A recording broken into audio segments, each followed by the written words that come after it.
Assalamualaikum warahmatullahi wabarakatuh. Waalaikumsalam warahmatullahi wabarakatuh. Nah, apa kabar anak-anak? Baik. Alhamdulillah. Sebelum kita memulai pembelajaran pada hari ini, ada yang tahu nggak doa belajar gimana? Tahu. Ya, kita doa dulu. Siapa yang memimpin doanya? Saya. Udah.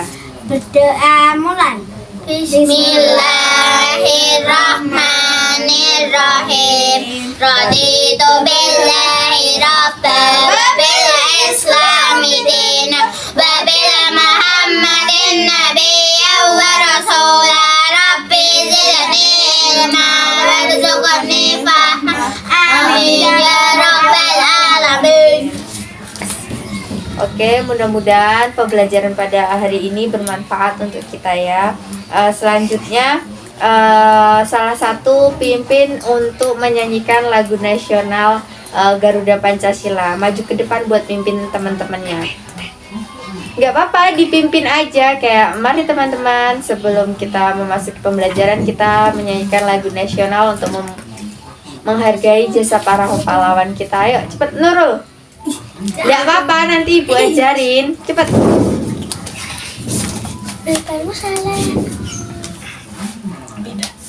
Mari teman-teman. Sebelum kita masuk pembelajaran pada hari ini, Sebelum kita memasuki pelajaran ini, mari kita mari kita menyanyikan lagu nasional menyanyikan lagu nasional untuk menghargai untuk menghargai jasa-jasa para pahlawan kita. jasa-jasa pahlawan kita. Kita nyanyi lagu Garuda Pancasila. Dihitung ya, 1, 2, 3. Garuda Pancasila, akulah pendukungmu, patriot proklamasi, setia berkorban untukmu, Pancasila dasar negara, rakyat adil makmur sentosa, pribadi bangsaku. Ayo maju, maju, ayo maju, maju, ayo maju, maju. Oke, terima kasih buat Nurul. Kembali ke tempat. Oke, sekarang siapa yang nggak masuk? Masuk semua ya. Sekarang kita memasuki pembelajaran yaitu tema 1 indahnya kebersamaan, subtema 3 bersyukur atas keragaman, yaitu pembelajaran keempat. Nah, tujuan pembelajaran pada pagi hari ini itu ada 4 tujuan. Yang pertama, setelah diberikan masalah, siswa mampu menjelaskan keberagaman yang ada dari teman-temannya dengan terperinci. Yang kedua, setelah diberi masalah, siswa mampu menceritakan pengalaman bekerja sama dalam keberagaman dan dengan terperinci. Yang ketiga, setelah mendengarkan, siswa mampu mengidentifikasi gagasan pokok dan gagasan pendukung dari teks yang didengar dengan sistematis. Perhatikan. Yang keempat, setelah mendengarkan, siswa mampu menulis gagasan pokok dan gagasan pendukung dari teks yang didengar dengan sistematis. Nah, terus sekarang bentar. Nah, di sini kan ada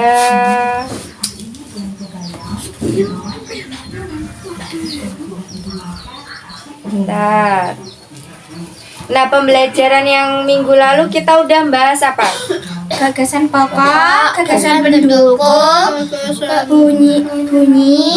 Terus Nah, ada yang ingat nggak? Gagasan pokok itu yang seperti apa? lupa. Gagasan pokok itu ide utama. Jadi dia itu biasanya terletak pada kalimat atau baris pertama di paragraf. Kan paragraf gini. 1, 3, 4. Nah, biasanya dianya terletaknya di awal kalimat. Nah, terus kalau gagasan pendukung apa? Lupa juga. Lupa. Apa Vira gagasan pendukung? Apa ya? Enggak tahu. Dia tahu nggak apa gagasan pendukung? Gagasan pendukung itu uraian atau tambahan informasi yang menjelaskan tentang gagasan pokok tadi. Jadi kan semisal gagasan pendukungnya tadi berada di kalimat pertama. Nah, gagasan pendukungnya terletak pada kalimat berikutnya. Jadi dia yang menjelaskan kalimat awal tadi. Ngerti? Oke, terus setiap bacaan itu biasanya terdiri dari beberapa paragraf. Nah, setiap paragraf memiliki gagasan pokok yang diperkuat oleh gagasan pendukung. Nah, di sini ada bacaan yaitu sigap membantu sesama. Nah, terus mari kita baca bersama-sama. Terus kita cari gagasan pokoknya dan gagasan pendukungnya bersama-sama. Siapa yang mau maju ke depan buat baca? Saya. Nah, Nurul maju ke depan buat baca. Irul. Sini. Paragraf pertama dibaca dulu. Malam itu beberapa warga kampung Babakan berkumpul di pos jaga. Terus selanjutnya Tiba-tiba terlihat seorang bapak tua yang berjalan pelan. berjalan pelan. Ia Memanggul kardus besar di punggungnya. di pundaknya. Oh, rupanya Pak Sami. Pak Sami. Nah, dari paragraf pertama ini kita cari gagasan pokok dan gagasan pendukungnya. Tadi apa gagasan pokok? Gagasan pokok itu adalah ide paragraf. Nah, terletaknya di awal Kalimat. Nah, berarti ini gagasan pokoknya yang mana? Yang ini yang malam itu beberapa warga kampung Babakan berkumpul di pos jaga. Nah, kalau gagasan pendukung tadi apa? Gagasan pendukung yang menjelaskan atau menginformasikan tentang gagasan pokoknya. Berarti dia menjelaskan gagasan pokoknya. Berarti yang kalimat selanjutnya. Berarti gagasan pendukungnya tiba-tiba Terlihat seorang bapak tua yang berjalan pelan. Ia memanggul. kardus besar di pundaknya. Oh, rupanya Pak Sami. Oke, udah ngerti kan gimana cara nyari gagasan pokok dan gagasan pendukung? No. Oh, masa belum? Kan gagasan pokok itu tadi idenya dia berada di awal kalimat. Pasti dia di awal kalimat. Nah, gagasan pokoknya itu pasti berada pada awal kalimat. Nah, kalau gagasan pendukung adalah kalimat selanjutnya. Oke, terima kasih Nurul. Kembali ke tempat. Yang berikutnya, Vira maju ke depan, coba baca.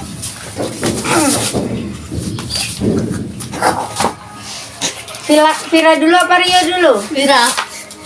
Nah, ini dibaca yang paragraf kedua. Pak Sami berulang di kampungnya Di Maluku. Sudah 2 minggu Pak Sami pulang ke Maluku. Ia harus menghadiri acara adat di sana. Ia menggunakan kapal laut. Perjalanannya membutuhkan waktu 2-3 hari. Tentu Pak Sami sangat lelah, apalagi usianya sudah cukup tua. Nah, gagasan pokoknya yang mana? Sampai? Oh, dibaca gagasan pokoknya. Pak Sami baru pulang dari kampungnya di Maluku. Nah, gagasan pendukungnya yang mana? Ya, dibaca. Sudah 2 minggu Pak Sami pulang ke Maluku. Oke, terima kasih Vira. Selanjutnya Rio, coba maju ke depan. Cepat lagi. Cepat lagi. Baca. Ini. Ayo. Pak Encep Pak Encep menawarkan bantuan untuk membawa kardusnya. Sampai di rumah, Pak Sami mengeluh kepadanya. Pusing. Pak Encep memanggil warga yang lain untuk membantu. Nah, gagasan pokoknya yang mana dong? Nah, dibaca. Pak Encep menawarkan bantuan untuk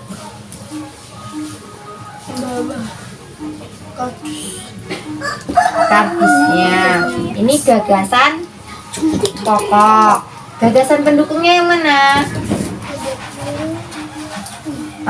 Dibaca.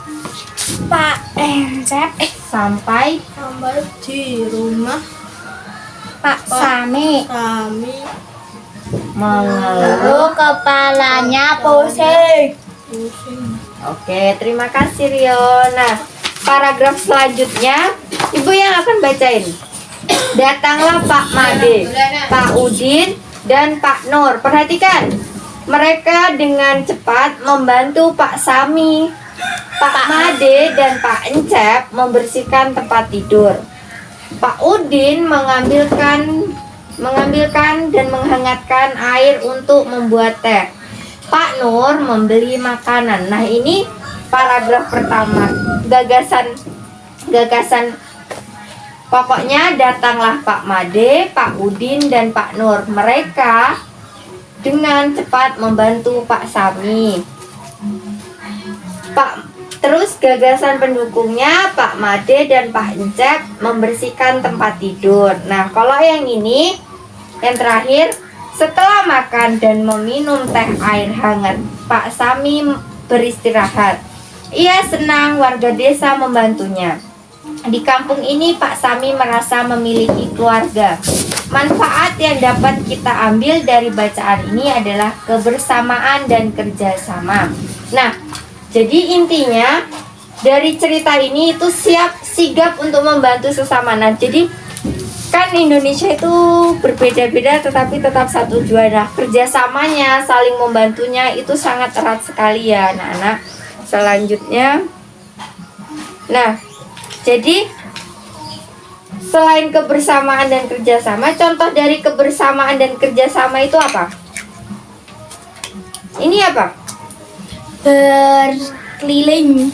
Ini Ronda. Ini Kerja bakti, gotong royong. kalau ini apa? Gotong royong. Membangun jalan. Ya, ini sama aja kayak gotong royong. Nah, kalau ini Membersihkan halaman rumah. ini apa Rio? Membersihkan halaman rumah. Kalau yang ini?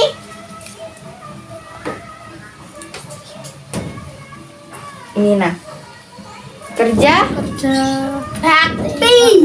Nah, manusia itu tidak dapat hidup sendirian anak-anak, meski dia tetap membutuhkan bantuan satu sama lain. Jadi sesama kayak kita sesama tetangga, kita harus saling membantu. Nah, manusia itu tidak dapat memenuhi semua kebutuhannya sendiri. Misal, ketika kita memerlukan makanan, kita pergi ke warung untuk membeli makanan dan bahan makanan. Nah, jadi manusia itu adalah makhluk sosial yang membutuhkan orang lain. Nah, sebagai makhluk sosial, sebagai makhluk sosial, kita memiliki tetangga. Nah, kita harus hidup rukun dengan tetangga kita. Nah, untuk melakukan kerjasama seperti kerja bakti, gotong royong, dan bersih-bersih. Ngerti? Perhatikan ya. Lalu, kerjasama adalah kegiatan atau usaha yang dilakukan oleh beberapa orang untuk mencapai tujuan bersama. Ada banyak kegiatan di lingkungan sekitar yang dapat dilakukan dengan kerjasama, yaitu sama seperti ini. Ini kan kita kayak gotong royong, kerja bakti, ronda, itu kan kita harus kerja sama, bukan cuman hanya satu orang tapi rame-rame, bukan?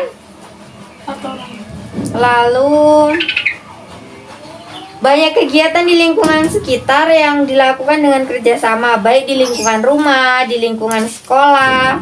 Perhatikan, di lingkungan sekolah maupun di masyarakat. Nah, adapun manfaat dari melakukan kerjasama.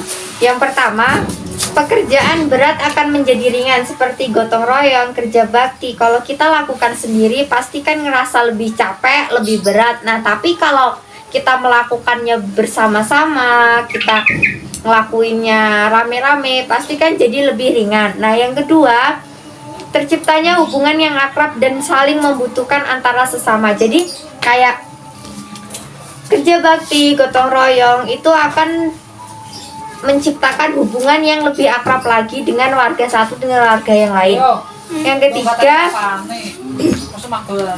Yang ketiga, memperkuat hubungan kekeluargaan. Nah, itu dia, jadi kalau seandainya kerjasama, kalian akan jauh lebih menciptakan rasa kekeluargaan yang jauh lebih baik lagi. Yang keempat, terciptanya kerukunan. Nah, jadi dengan kerja bakti, gotong royong, dan ronda akan menciptakan kerukunan yang jauh lebih baik dari sebelumnya. Nah, yang kelima yaitu menghemat waktu. Jadi kalau seandainya kalian kerjakan sendirian, itu pasti membutuhkan waktu yang lama. Tapi kalau kalian kerjanya secara bersamaan, rame-rame, pasti akan mempersingkat waktu. Nah, oke, sekarang oh ya, di sini ada soal. Nah, ayo kita bahas bersama-sama soalnya ya. Ini soal evaluasi. Jadi buat mengetahui seberapa pahamnya kalian tentang materi ini. Ini roll dibagiin.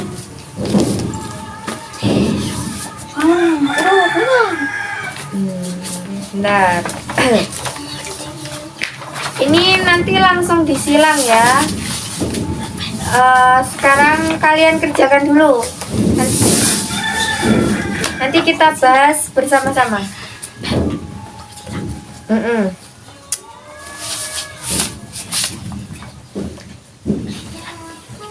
Langsung disilang aja di sini, jangan lupa dikasih namanya.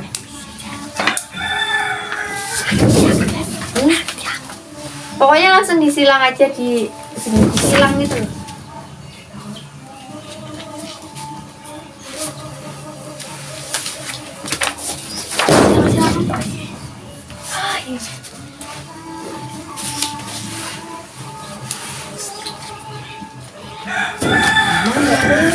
Kan udah 3. Punyamu mana, Man? Tadi kan 3. Tadi yang satu mana? Tadi kan udah 3.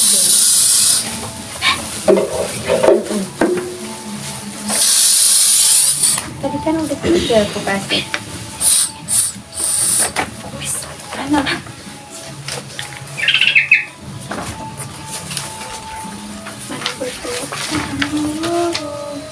Lundung ya? Enggak, tadi kan udah ada. Tadi udah dikasih. Udah dikerjain. Nanti kita bahas bersama-sama. Belum selesai, Bu. Iya, dikerjain dulu. Bu.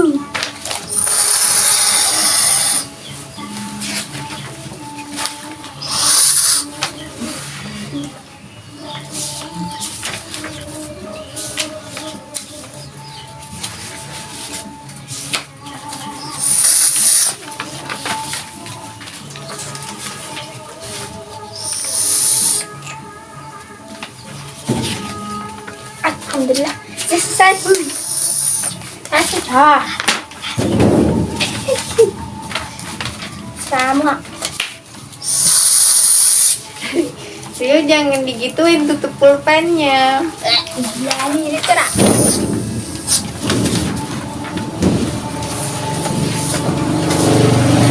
Udah. Udah, yang udah dikumpulin ke depan. Yo, tunggu.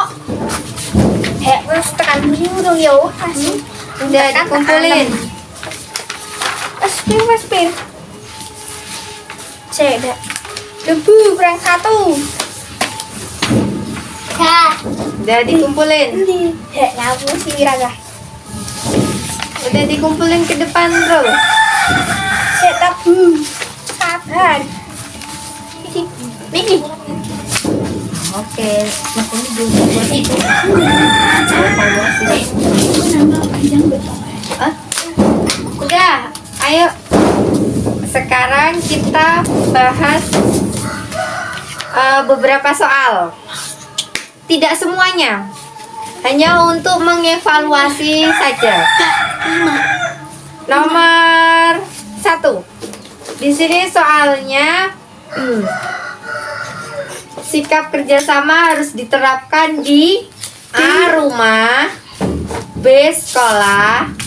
Rio perhatikan, HP-nya letakkan dulu. C. Masyarakat. D. Semua tempat. Masyarakat.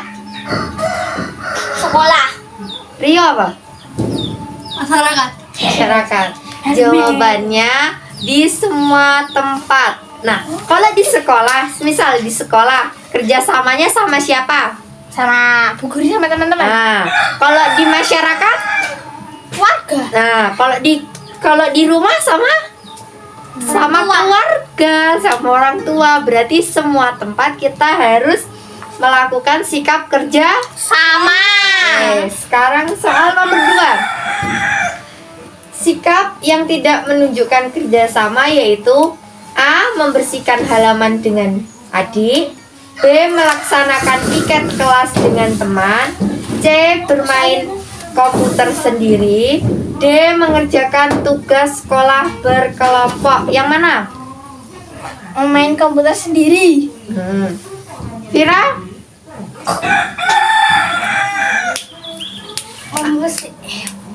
Sikap yang tidak menunjukkan kerjasama. Satu A. lagi bu. Membersihkan halaman dengan adik. A. Membersihkan halaman dengan adik. Oh, Ayo, apa jawabannya? Sama kayak Vira. Reto. Perhatikan ya soal nomor 2. Sikap yang tidak menunjukkan kerjasama yaitu A. Membersihkan halaman dengan adik. Berarti itu sikap kerjasama bukan? Iya. Nah, yang B. Melaksanakan piket kelas dengan teman. Kerjasama bukan? Ya. C. Bermain komputer sendiri. Kerjasama bukan? Lah. Nah, berarti jawabannya Komputer. ya berarti jawabannya C. bermain komputer sendiri. Satu soal lagi ya. Yang ketiga, keberagaman yang ada pada bangsa Indonesia merupakan titik-titik. Apa mbak? Ulangi bu. Keberagaman, perhatikan Rio. Keberagaman yang ada pada bangsa Indonesia merupakan titik-titik. A. Kelemahan sebagai bangsa yang besar. B. Kekuatan yang bisa digunakan menaklukkan bangsa lain. C. Hadiah dari bangsa-bangsa lain di dunia. D. Anugerah dari Tuhan yang harus disyukurin. Anugerah dari Tuhan yang disyukurin. Rio apa?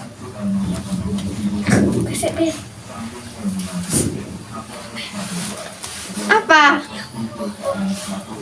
Apa jawab? C. Vira apa?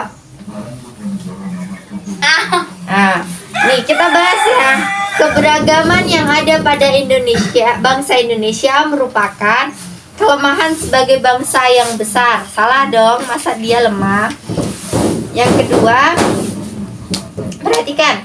Yang kedua, kekuatan yang bisa digunakan menaklukkan bangsa lain. Tidak mungkin kan kita menjatuhkan bangsa lain.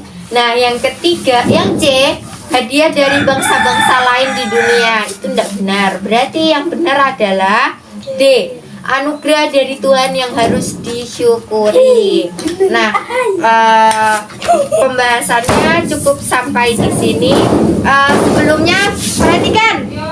Sebelumnya ada tepuk semangat. Ada yang ingat minggu lalu tepuk semangat gimana? Saya. Kita tepuk semangat bareng-bareng. Gimana yo tepuk semangatnya? Tepuk semangat.